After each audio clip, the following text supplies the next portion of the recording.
Hello folks, welcome along to A Taste of Country with Lucia Butler. I've got a special guest sitting here beside me. It's Curtis Magee. Welcome, Curtis. Good evening, Lucia. Thank you very much indeed for asking me onto your programme. Oh, you're more than welcome, Curtis. Anytime. Thank you very much indeed. Nice to be here. It is, and it's absolutely freezing, Curtis. It is not very warm, that's right. But Anyway, Curtis, tell the listeners a little bit about yourself. I know you're from County Tyrone in Ireland. Yes, I originate from Strabane in County Tyrone, but I now live in Coleraine, which is up on the North Antrim coast and in County Derry.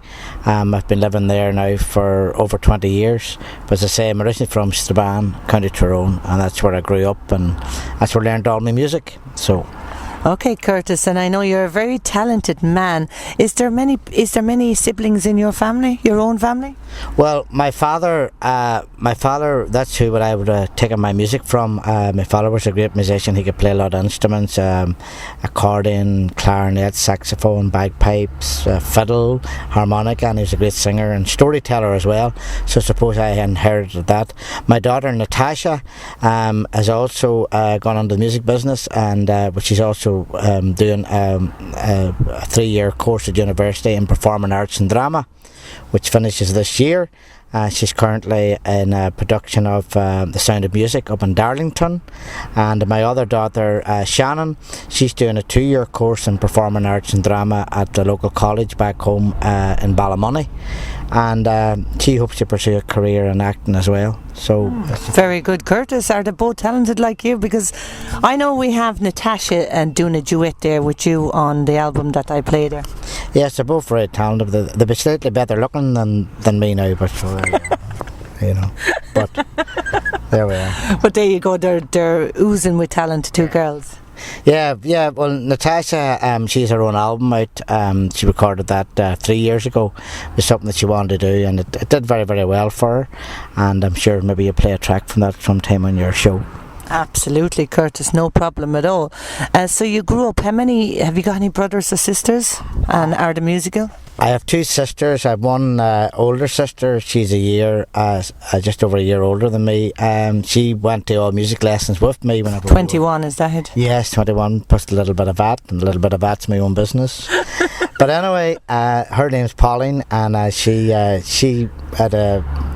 grew up, as I say, with me doing music as well. And then my other sister, Diane, she didn't really take as much interest in music, but she was still pretty musical. She plays a bit on the guitar and that. But I was the only one out of the family that pursued it as a career. Yeah, okay. And do you play a musical instrument yourself? I do. I play mostly when I'm on stage. I play the keyboards, but I also play the accordion, and I play the guitar. So when you say you're on stage, you do one-man show. Have you got a band, Curtis? Let the listeners know. No, I'm a one-man band. I've been on my own now for over 20 years. I went professional in 1990, and I decided to go out on my own, and it's something that I've pursued ever since, travelling the highways and byways and doing tours of England, Scotland and all over the UK.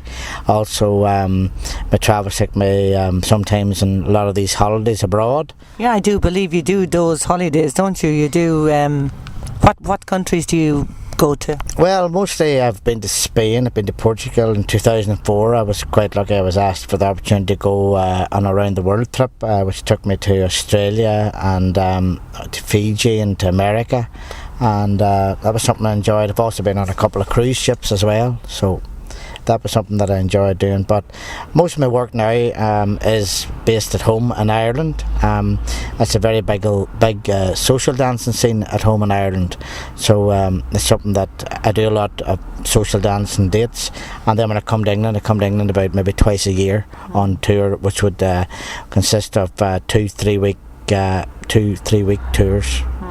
So Curtis, I know things have really quietened down, but tell me, would you think the country music is still kept alive? I know there's a lot of young up and coming artists out there. Do you think the music is still kept alive and the youth are being drawn into the dance halls or not? Yeah, well, at home in Ireland at the moment, you've got a new crop of singers, the likes of Nathan Carter, Derek Ryan, and Lisa McHugh, and they're drawing huge crowds of a younger element to their shows. But the crowds that they'd be drawing wouldn't be coming to maybe the likes of my shows, because like my shows would be slightly different because it's a different clientele of people, you know. So, but it's good to see the younger people getting involved, and it's great to see the likes of Nathan and Derek and Lisa drawing that younger audience, and the younger ones, they're all starting to learn how to jive and waltz and all. So it's something that's really, really good, and I suppose like a little bit of a knock-on effect further on down the line, because for a while it was getting to a stage where there was no young talent coming into the business. It seemed to be all the older ones, and they all seemed to be dying off. Well, that's what I was going to say. And also the dance, I know here in London in particular, a lot of the dance halls would have closed down, the old dance halls. For example, the Galtymore, Nelly's in Willesden, and the National there in Kilburn, just a few to mention. Yeah, well, that's very, very true. Like, 'cause like you're finding a lot of the big venues now, they've all gone, and it's getting harder now for the bigger bands to come across to England and get maybe 3 or 4 nights, which makes it worth their while, because the actual expense of travelling across is getting bigger and bigger. Like the cost of fuel, the cost of coming across in the boat. It's the same for myself, and I'm only a one-man band, and I used to do about 5-6 tours a year, so now I've cut that back. Now I'm doing 2 tours a year here in the UK, and it just means that I've only got two crossings per year, you know, and so that's the way that it is. But a lot of the venues that I used to play in when I came over here 20 years ago, they've all closed, you know. Absolutely. So I'm lucky in the respect that over the past 20 years I have built up a lot of places, and quite a few of them are still there, so I tend to put them all into these couple of tours, and that's what I tend to do now.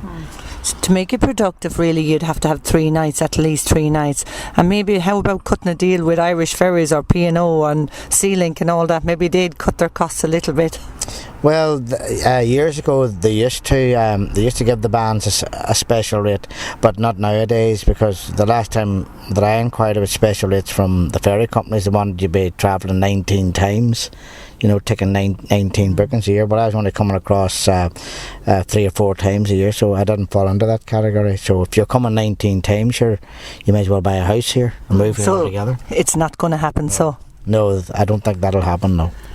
Okay, up to date, I know you have a good few albums. I've lost count of your albums. Can you tell me how many albums you have up to date? Well, I know you're not going to believe it, but I have 27 albums recorded, CDs, and I have 10 DVDs. I'm working now on my 28th album, and hopefully by the end of the summer I'll have a new DVD as well. So I do a DVD every 2 to 3 years.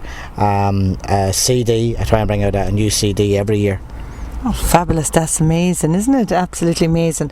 Now, Little Bird tells me that there's a song there. You've penned a song recently? Yeah, well, we're always looking for new material. I get a lot of songwriters sending me stuff, and that some of it, you know, would fit in with my type of music that I'm doing, but a lot of my stuff would be sing-along stuff, and I sort of tend to stick to the songs that's maybe popular around the dance halls, and just put my own take on them. But you are always looking for a song of your own. Everybody wants a #1 hit. So anyway, my record company, they asked me about... Who's your record company? My record company are Music City. They're based in Dungannon, County Tyrone. With them about 20 years, Curtis, eh? Yeah, I recorded for them first in 1992. That was the first album I ever did. I was only in the pram, right enough, but...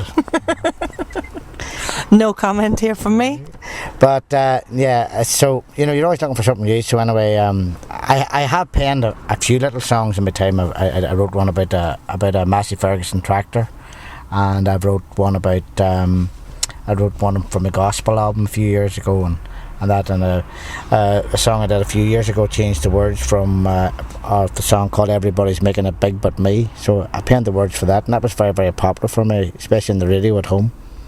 I have penned a wee song this time, but I don't want to give away too much information about it because it's sort of top secret, and I'm hoping it's going to be number one. Oh, see, you're not giving me any information there then on that at all. Well, fair play to you, Curtis. That's the way it is.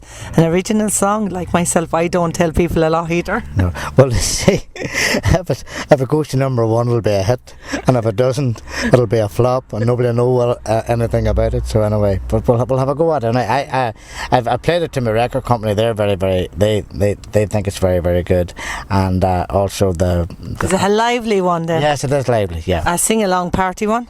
Well, yeah, you could say that. Just a little bit of. I'll give you a little hint of what it is about. It's about the weather that we have in Ireland. Okay, doom and gloom. Yeah. Well, not all the ways, no. Well, there you go, and not at all. There is sunshine there as well, isn't there, Curtis? And any plans for the future then, apart from that you're working on a new album? Any more plans? No, well, I'm working. When I go back home now next week to Ireland, I'll be starting work then on my 20th album. So something I'm looking forward to, new songs and that, and then I've got my fanfare which I hold every year in Coleraine, and that's something I've been running now for 8 years, and it's something as well that I have been. That's my own sort of a brainchild. I decided 8 years ago to invite people from England and all over the UK to come, and they come to Coleraine every year in June.